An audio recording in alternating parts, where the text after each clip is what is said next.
Yo, what's good, fam? It's your man Jay. I'm back with another episode of Evolutionary Comics. And today it's Saturday. It's a full day off Saturday, the Saturday before Memorial Weekend. And we're off Monday, so that's a celebration. But a bigger celebration is it's my sister's birthday, my baby sister's birthday. So I'm gonna make sure she watch it because I'm a nagger to watch it.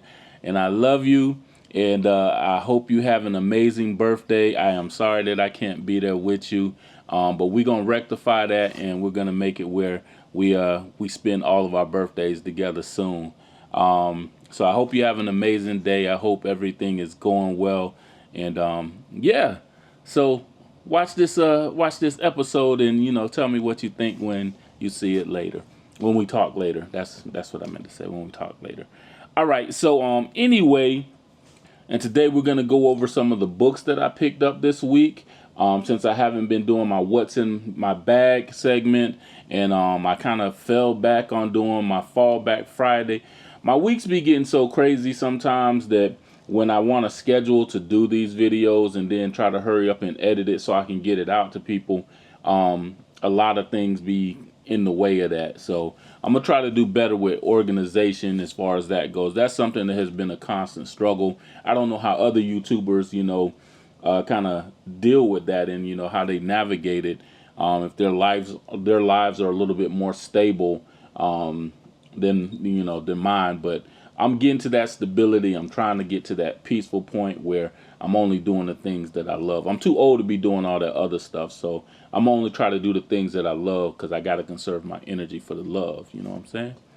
You know what I'm saying? So anyway, I'm gonna hit you with the catchphrase and we gonna get into it. So you know what it is. Let's get it!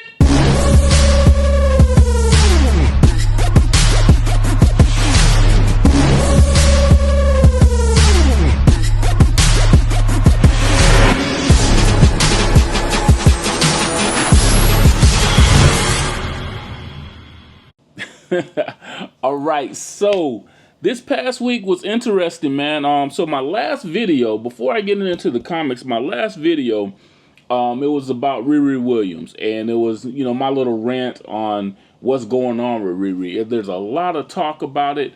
One of the co-creators, Mike Deodato, I don't know if it was a letter, a message, or a tweet, or what it was that he put out, but there was a couple of different articles. One article, let's see what it says. It was from CBR, and it says, Ironheart co-creator lashes out at Marvel as Riri Williams show comes to Disney. And there was another article. This one was on Bleeding Cool, and I picked up on this one from the Black Comic Lords link. Brother Paul put this one out, and this article is saying Mike Deodato, I hope I'm saying his name right, Mike Deodato not getting paid for Ironheart by Marvel Studios. And this was written by Rich Johnston, so give him credit for that. And but it's on bleedingcool.com. And basically what was being discussed was one of the co-creators, Mike Deodato, who also co-created the character Riri Williams, also known as Ironheart, with Brian Michael Bendis. He basically was saying that things are changing with the MCU, that a lot of creators are not getting their just due as far as being the creators of particular characters that Marvel is making millions and billions off of. And he's saying that things has to change, and which I get that, and I completely understand. And I'm surprised because I didn't realize that they weren't. And there was a footnote that stated Marvel put out some information saying that they had complications reaching out to him, but they had some checks for him, which seems kind of weird because somebody who has written for you for over 2 decades or however long Mike has been writing for Marvel. He now writes for, I believe, AWA. Or he does more creator-owned stuff with AWA because they're more creator-friendly. But anyway, they seem like they had a problem reaching out. That Marvel seems like they full of it on a lot of fronts. But he wrote this article and he was like kind of ranting, and he was talking about how, you know, it's great to see a character that you created on the big screen. And you know, that's a monumental thing in itself, but he would like to see the creators getting a little bit more credit.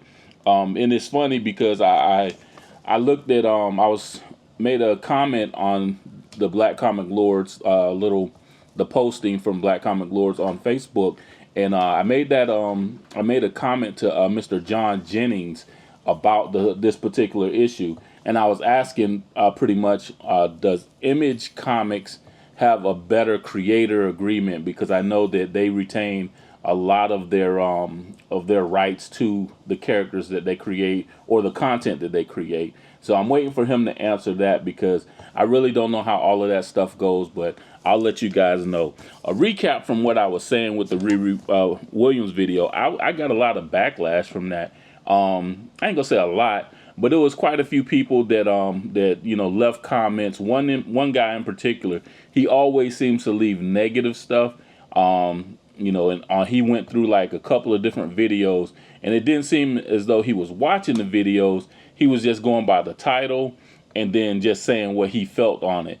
And to him, if you're watching this, don't get on my post and tell me what you feel about something unless you actually watch the video, and unless you can articulate it, you know, with some tact. If you want to, you know, say what your opinion is, YouTube is free to make. You can get you a channel and you can spew whatever nonsense you want to spew. Just because we disagree on things don't mean we have to be adversaries, but we are going to be adversarial when you get kind of negative and it's kind of directed on a more personal level, because, you know, I can't tell you what to like, just like you can't tell me what to like. Anyway, enough of that. So anyway, but like I say, some people were, you know, they made comments and they were saying different things in regards to the Riri Williams show, about the marketing that Marvel did. And there's another article that I saw that I read that was related to this one that Mike Deodato, Mr. Ray Fluke, had written about how peculiarly quiet Marvel and Disney were about marketing this show in a timely fashion, which I said in that previous video. And I thought about it, you know, and I thought about some of the things that, you know, some of the people were saying. Like I say, if I don't agree with you or you don't agree with me, it doesn't mean we have to be adversaries, because sometimes when people don't agree with you, it makes you think more about, you know, the particular subject at hand. And one of the things was, you know, I was like, they said Marvel doesn't care about the character. And I kept thinking, I'm like, you know, how can you say Marvel doesn't care? Because they commissioned Brian Michael Bendis and Mike Deodato to create the character, and they allowed it to come out. The editors allowed it to come out, so they have to care somewhat.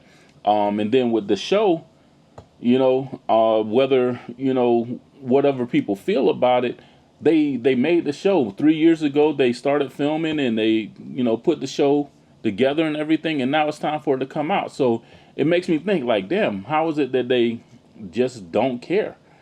They have to care somewhat, because they invested in it. So I don't get that comment, but I do understand the whole thought process, because, you know, with the character, number one, it wasn't, I can admit, she wasn't developed like a lot of other characters. And one of the characters that I use as an example is Echo.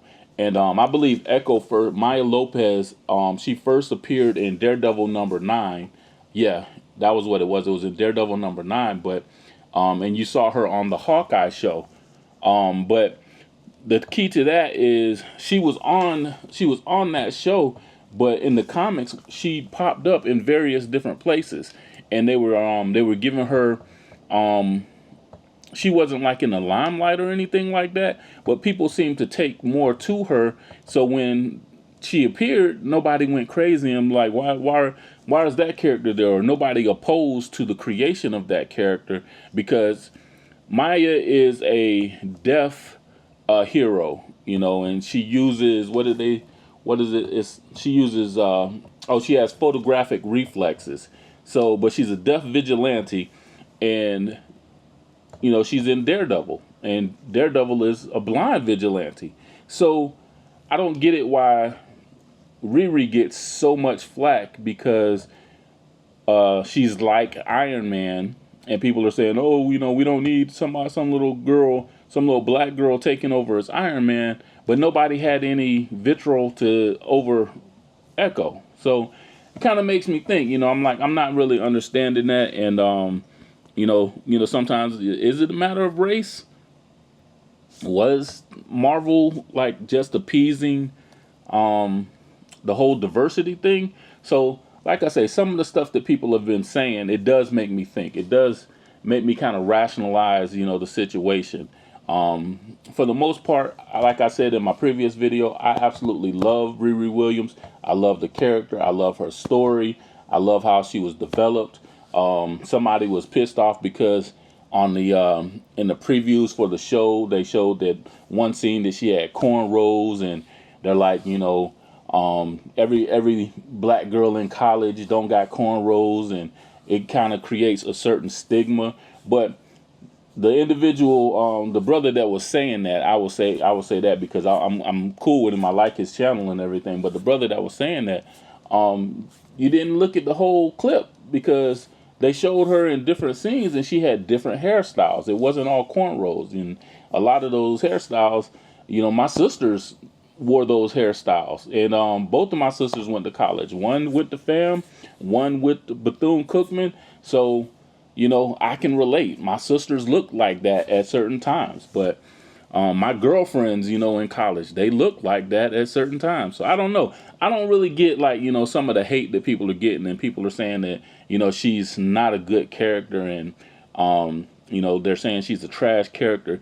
I think that is a stigma from some other place other than people who have actually read the books. So anyway, I would say that the writers were lazy because they could have plugged Riri in a lot of different places in the MCU. They could have had her like walking downtown, or they've shown MIT before when, and I think it was Civil War or something like that. One of the other Avengers shows, they could have like plugged her in certain places so you could see her, so you could become familiarized, and people would be like, "Oh, she's gonna be," you never know until you know. And another point that I wanted to address was somebody made a comment in regards to people, doing Marvel's job. And I made the comment in my last video that, I'm doing what Marvel should have been doing. And I kind of took that, how they say hit dog on holler. So I took that kind of, to heart when somebody was making a comment saying that, us YouTubers and the people that are rooting for the show are doing Marvel's job as far as, adding publicity, making videos, and highlighting the show when Marvel didn't bother to do it themselves. And it is one of those things where we have to take it upon ourselves to market a lot of characters, because comic book shops and, in the mainstream is not going to do it for us. It's the same thing with independents. We know that a lot of these independent comics aren't going to get any shine. The Kickstarters aren't going to get any shine. Nobody's going to know about it unless people that have platforms like this actually talk about it. I want to talk about this particular book. So this came out on Free Comic Book Day, right? So when I debuted it and I talked about it, I said something about beneath the trees where nobody sees. I don't know if you can see the glare. But right next to it, I missed 30 Days of Night, Fallen Sun. So that's actually 30 Days of Night, Falling Sun is actually a story written by the great Rodney Barnes. My dude, how could I miss that? So I did. But anyway, the way I knew about Beneath the Trees is because somebody in the comic book shop, one of the people that worked there, publicized. They were like, hey, make sure you pick up that book because it has Beneath the Trees in it, which is a popular series. But Rodney Barnes is, a popular writer. He's a Hollywood writer who's been in the industry for decades. He's been writing comic books for decades. He started off writing The Falcon back in the day. He has Philadelphia, Nita Hawes. He has a lot of stuff going on for us to pay attention. But I missed that, and the person in the comic book shop missed it as well. And the reason why is because they never tell me about Rodney Barnes stuff. Philadelphia, I missed the first. When it first came out, I missed the first. I bought the first issue, but I missed diving into it as deep because it wasn't as much of a buzz. The buzz that I got from it was when I went back and I looked on social media and I saw people talking about it. Then I read into it. I found more about, more information about who Rodney Barnes was and his writing. I fell in love with the writing. So that's one of the things. This same comic book shop, they don't carry Bitter Root. They haven't been carrying Rob Gilroy's Farmhand. Those are books that have not been ordered unless somebody orders it through FOC. In my defense on that, I had that on my list for every Bitter Root book to come out that my shop is supposed to order it for me.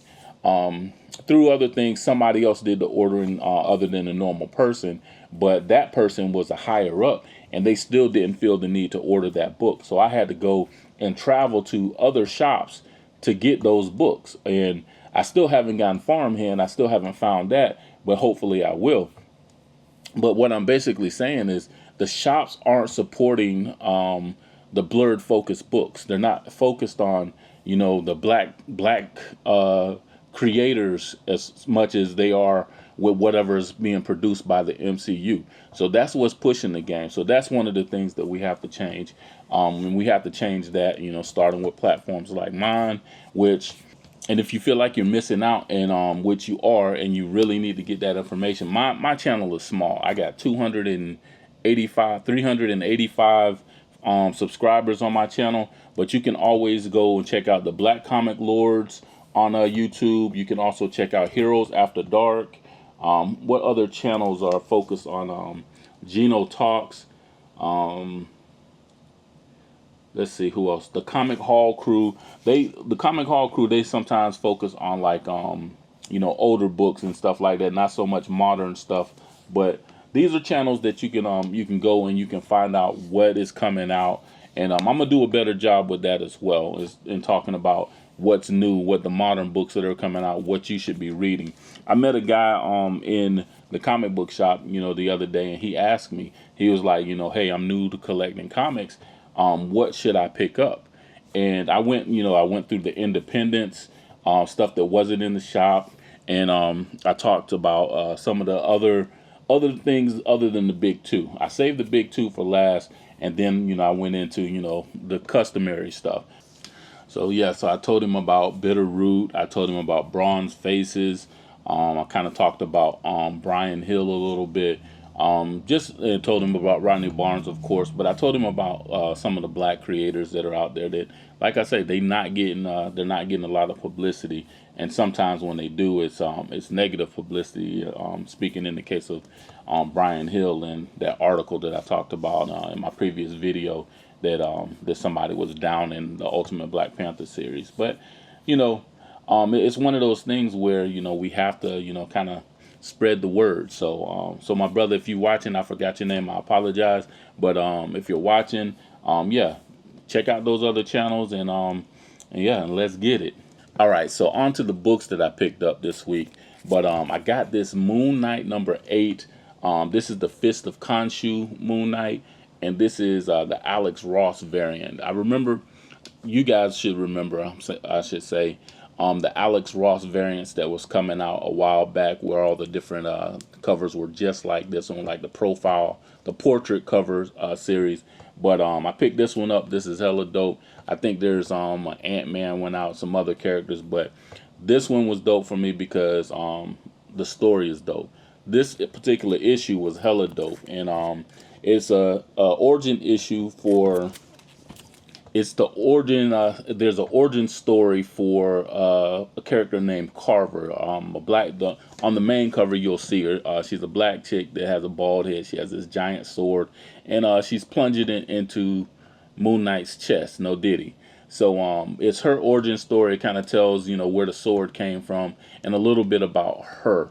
But this issue was absolutely dope, and Moon Knight is on this mission to fight this Asgardian that has come to Earth and start contaminating the Earth by selling drugs. He's kind of building a force to get back at him because going straight up to him, he's had some problems. This person, his name is Fairchild. He doesn't have like God powers, but he's an Asgardian. So Moon Knight is catching wreck with him. So I picked this one up. This was an excellent read. I was very, very happy with this particular issue, and it's something that I would recommend you guys pick up. All right, so next is Bug Wars, and this is being written by Jason Aaron. This is issue number 4.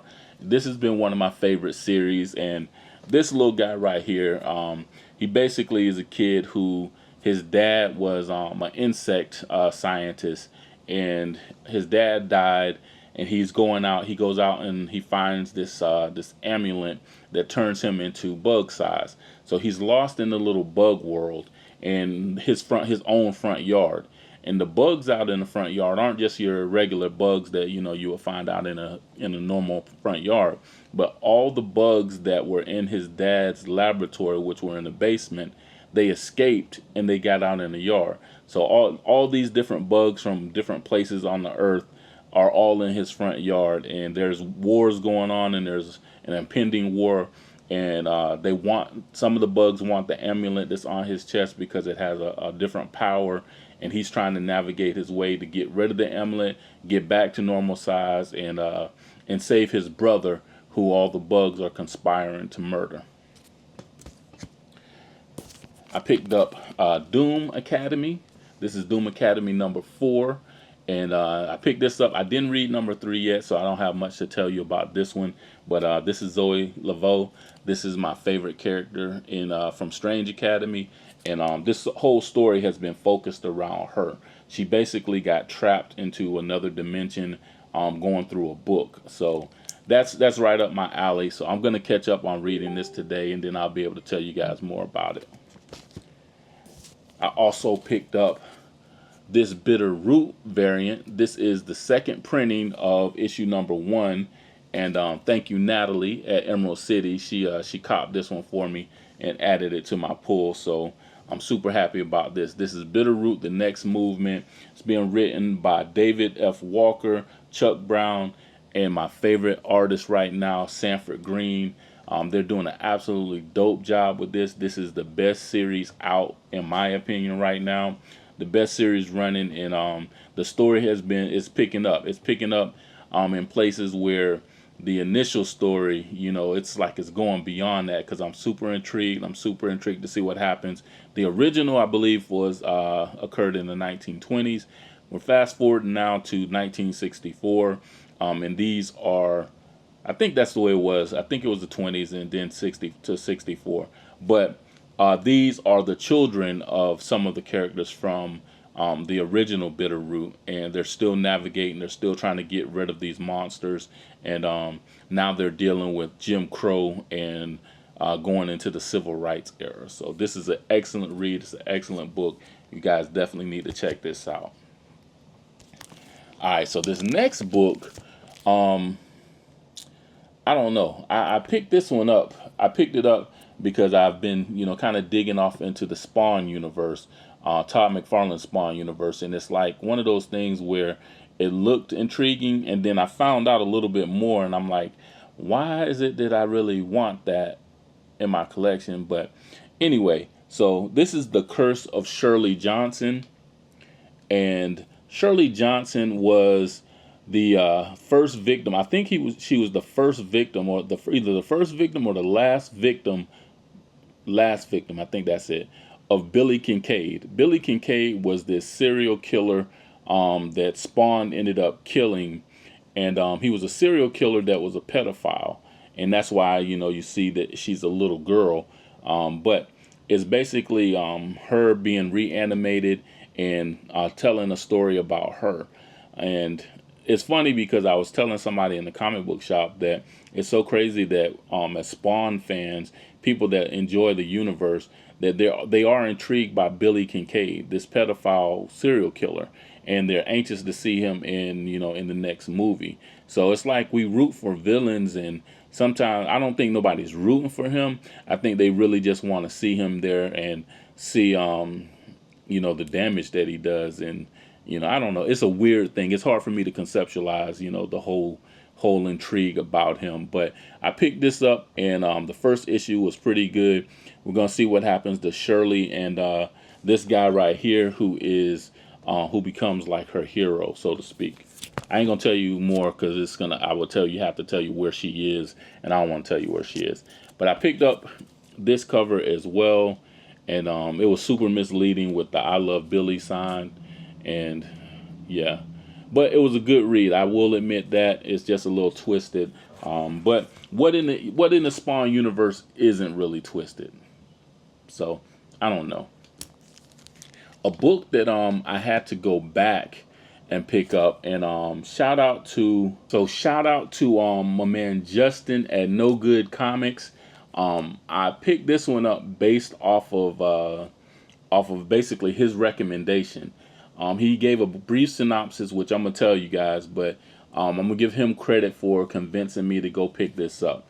So this book is, and I know I'm probably gonna get it wrong. So there's like 13 families that basically run the United States, and these 13 families, they always have one family who is like the president of the organization, the ones that actually are the shot callers. So they have this tournament every 5 years to see which family is going to actually be the head of the organization. The tournament, they get their champions, so to speak, and the champions all fight to the death, and the last one standing, that family, whoever that person is, the family they represent, ends up becoming the ones that actually run things.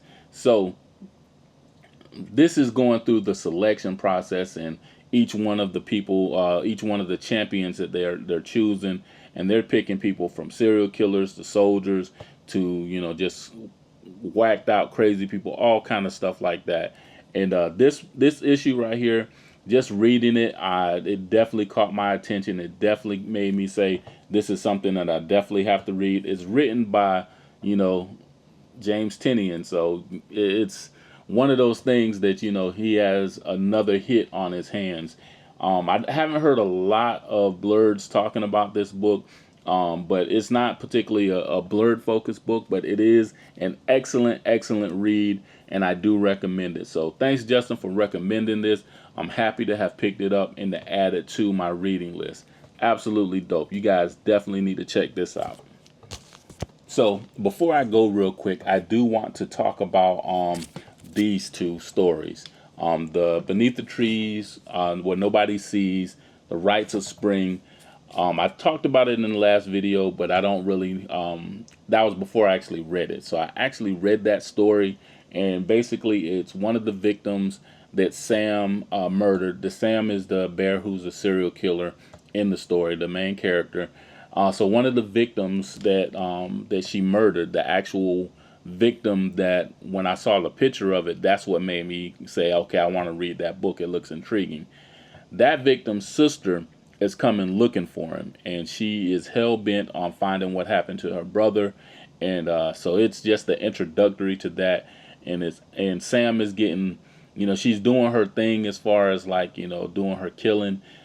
She's kind of expanding, but she's also getting paranoid, trying to make sure that she doesn't have a slip up. This is going to be, I think the second part, The Rites of Spring, is going to be even better than the first, just by what I've read in this book. And like I said, this came out on Free Comic Book Day. This was a free comic, so check your comic book shops to see if you can pick it up. But it is absolutely going to be a dope series coming back with Rites of Spring from Beneath the Trees. Then this other story with 30 Days of Night. That movie, 30 Days of Night, that's one of my favorite horror movies, and it's where this guy ends up going out to, I think it was like Alaska somewhere, and these vampires, they come out once a year and they do their destruction. I don't know if that's going to be the same thing, but the way this one begins, a young dude from LA is relocating out to this snow region. I guess it's Alaska. I'm not sure if that's where it's supposed to be. And, it just kind of introduces him a little bit. Doesn't tell why he's there and all that. He's running from something. But then it switches over and it shows this particular vampire being about to be resurrected to come back to the the world of the living.